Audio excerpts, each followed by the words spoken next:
Sure. If you show us. Oh. Yeah, hi. Okay. And Hi, what my you- name is Ann Conrad. This is my informative speech. So imagine there are millions and trillions of microscopic organisms crawling all over your body. Kind of gross, right? It's okay. They're there for a purpose, and what they're doing there is they're part of your normal flora. This normal flora prevents you from getting sick, but they need some help. So, 6 out of 1,000 infants will not make it to age 1.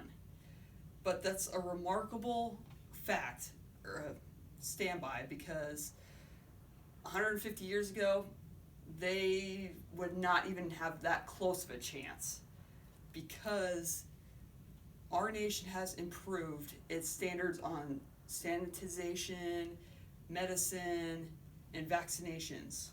And this is taken from the book Missing Microbes. I have been working in our local nursing home for about 7 years now.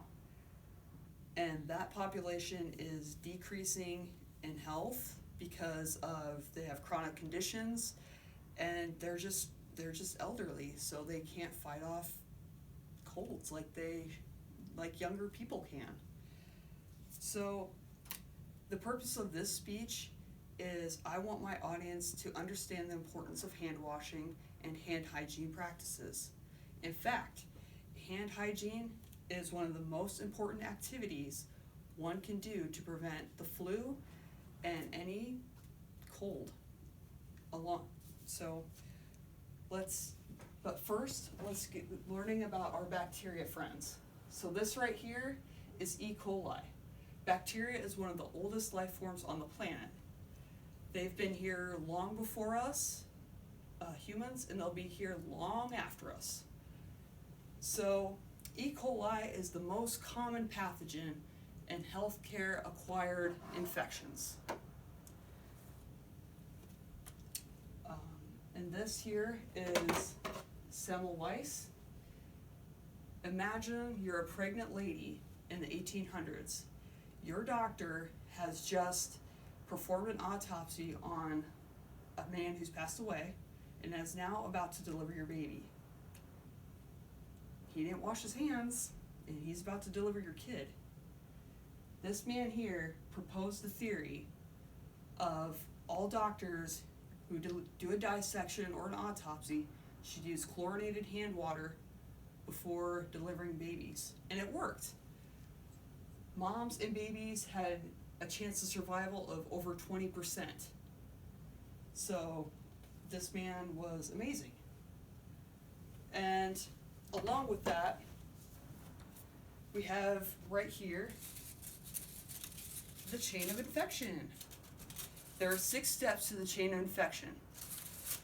When it's like this, there's no infection. When it's like this, all linked together, that's when infection starts and occurs.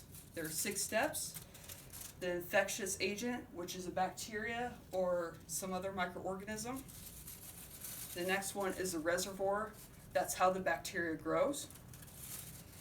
The portal of exit, that's how the bacteria gets out of its reservoir and out into the world. The mode of transmission, there are 3 types of modes of transmission.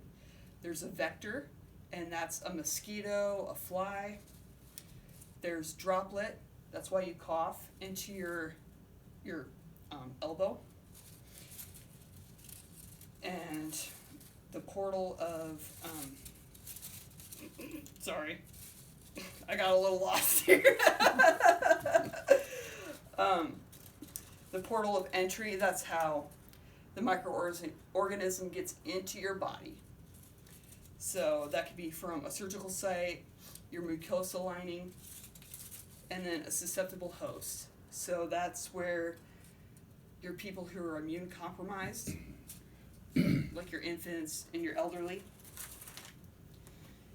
An interesting fact taken from my book, Fundamentals of Nursing, says, yes, people do know about hand washing, but they don't observe it. It's very sad. So, alcohol-based hand rubs. You can use this when your hands are not visibly dirty. look for the ingredient ethyl alcohol and make sure it's over 70%. The ingredient triclosan is found in any household cleaner. That's great for taking care of bacteria like E. coli. And basically what these two ingredients do is they disrupt the plasma membrane, denatures proteins, and stop synthesizing the bacteria. So in conclusion today, we learned about our microorganism friends, the man who started hand washing himself, and a little bit about some cleaning products and how to properly wash your hands. So again, hand washing is the most important activity for preventing the spread of microorganisms. Thank you for listening to my speech. And us.